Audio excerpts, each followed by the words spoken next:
तो तांजीरो और गियू ने मिलकर फाइनली अकाजा को हरा दिया है और यहाँ डोमा ने शिनोबू को एब्जॉर्ब कर लिया है, जिस वजह से कनाओ अब उसका सामना करने आ गई है। तो चलिए अब देखते हैं कि कैसे कनाओ अपनी दोनों बहनों की मौत का बदला डोमा से लेगी और किस तरह बाकी हाशिरास भी बचे हुए अपर मून्स को हराएंगे। तब यहाँ हारने की वजह से कोकोशिबो अकाजा को वीक समझ रहा होता है क्योंकि वो उसे हराए बिना ही मर गया होता है। तब यहाँ डोमा को भी कुछ अजीब लगने लगता है। क्या अकाजा अभी भी मरा है? मुझे अभी अभी ऐसा महसूस हुआ जैसे कि वो थोड़ा अलग क्रिएचर बन गया था, तो अब वो मर चुका है। तो इसका मतलब मुझे अब इसके बारे में कभी पता नहीं चलेगा। तो फिर हम कहाँ थे? ओह हाँ, मैं तुम्हारा नाम पूछ रहा था ना। तब कनाओ अपना नाम बताती है और ये भी बताती है कि वो शिनोबू और कनाई की बहन है। पर डोमा को कुछ समझ नहीं आता है क्योंकि उसे एहसास हो जाता है कि कनाओ उनकी रियल सिस्टर नहीं है, पर उसे लड़कियों को खाना है, जिस वजह से उसे इससे कोई फर्क नहीं पड़ता। वैसे लड़कियों से याद आया, अकाजा ने तो आज तक किसी लड़की को खाया ही नहीं है, जिस वजह से उसका मरना तो तय ही था।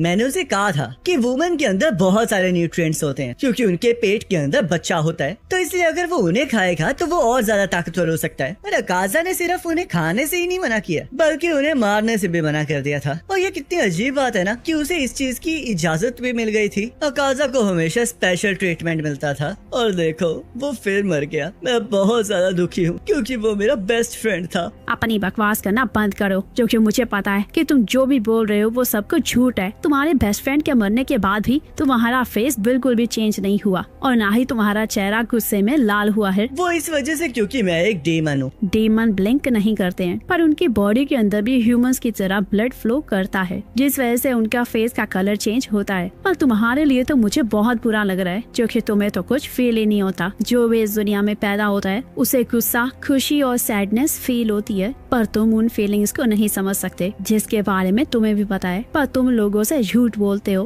ताकि किसी को भी तुम्हारी असलियत के बारे में पता न लगे। तुम अंदर से खोखले हो। मुझे तो समझ नहीं आ रहा कि आखिरकार तुम पैदा ही क्यों हुए हो। तो ये सुनकर डोमा की फेस का कलर चेंज हो जाता है और उसे गुस्सा आने लगता है, पर कनाओ को इससे कोई फर्क नहीं पड़ता क्योंकि वो तो बस उसका गला काटना चाह रही होती है और उसकी मीनिंगलेस लाइफ को खत्म करना चाह रही होती है। तो डोमा अचानक से कनाओ की गर्दन पर हमला कर देता है, जिससे कि कनाओ बच जाती है और डोमा के पेट को अपनी तलवार से चीर देती है। तब डोमा अपनी लोटस टेक्निक से कनाओ पर हमला कर देता है, पर कनाओ उससे भी बच जाती है। इसका रिएक्शन तो तेज हो गया है और ये मेरे मूव्स के अकॉर्डिंग अपने आप को एडजस्ट भी कर रही है और ऊपर से ये उस जहर को भी नहीं सूंघ रही है जो मैंने यहाँ पर फैलाया हुआ है। आखिरकार ये अपनी सांस को इतनी देर तक कैसे रोक पा रही है? कहीं ऐसा तो नहीं कि जिस हाशिए लड़की को मैंने खाया ये उससे भी ज्यादा ताकतवर है? मेरा दिल बहुत जोर जोर से धड़क रहा है और अगर मैं अपनी फिंगर्स की टिप्स में भी पावर नहीं भरूंगी तो मेरी बॉडी शेक करना स्टार्ट कर देगी। मैंने आज तक जिन भी डेमन्स को हराया है इसके सामने तो वो सारे बच्चे हैं। मुझे इतना ज्यादा गुस्सा आ रहा है कि मेरी बॉडी अंदर से गर्म हो रही है और मैं बहुत ज्यादा चीखना चाहती हूँ। तो इसलिए अगर मैं पागलों की तरह इस पर हमला नहीं करूंगी तो मेरी बॉडी के टुकड़े टुकड़े हो जाएंगे। जिंदगी में पहली बार मुझे चक्कर आ रहे हैं और मुझे समझ में आ गया है कि आखिरकार नफरत कहते किसे है। इसलिए मेरी फैमिली को मारा है तो इसलिए मैं इसे नहीं छोड़ूंगी।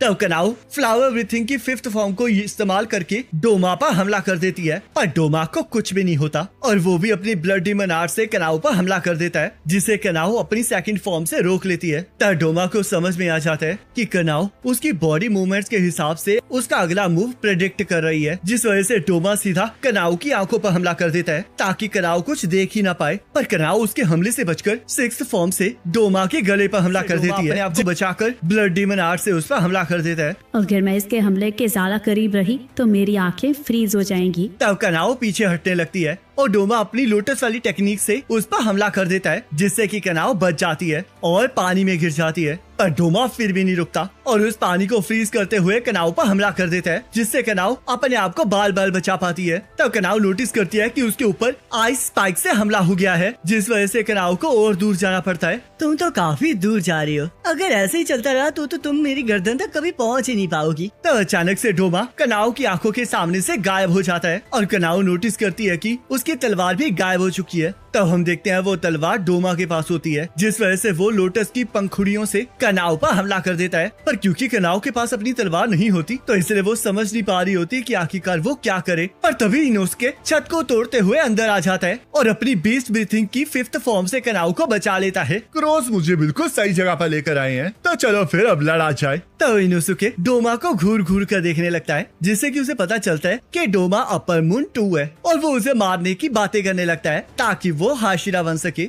एक बार जब मैं इसे हरा दूंगा तब सभी लोग मुझे बीस्ट हाशिरा कहा करेंगे या फिर पिग हाशिरा। तो तुम बताओ कौन सा नाम सुनने में अच्छा लग रहा है? पर एक सेकंड, तुम्हारी ये हालत किसने कर दी? तुम्हें पता है ना कि अगर तुम्हें कुछ हो गया तो शिनोबू पागल हो जाएगी। रुको जरा, कहीं शिनोबू मर तो नहीं गई? नहीं नहीं, वो नहीं मरी है। वो मेरे अंदर हमेशा के लिए जिंदा रहेगी, क्योंकि जिन्हें मैं खा लेता हूँ वो हमेशा बच ही जाते हैं और उन्हें कभी भी कोई पेन और मुसीबत का सामना नहीं करना पड़ता। तो ये सुनकर इनोसुके शिनोबू को याद करने लगता है, जिस वजह से उसे गुस्सा आ जाता है और वो सीधा डोमा पर हमला कर देता है। तब कनाओ इनोसुके को सांस लेने से मना करने लगती है ताकि डोमा के पंखों से उसकी बॉडी ठंडी ना पड़ जाए। तब डोमा इनोसुके के हमले से बचकर अपने पंखे से इनोसुके के गले पर हमला कर देता है, पर इनोसुके अपने पैरों से उसके पंखों पर लात मारता है। क्या बात है, तुम्हारी फ्लेक्सिबिलिटी तो सच में कमाल की है। और ये तुमने कोई मास्क पहन रखा है? तब हम देखते हैं इनोसुके कनाओ की तलवार को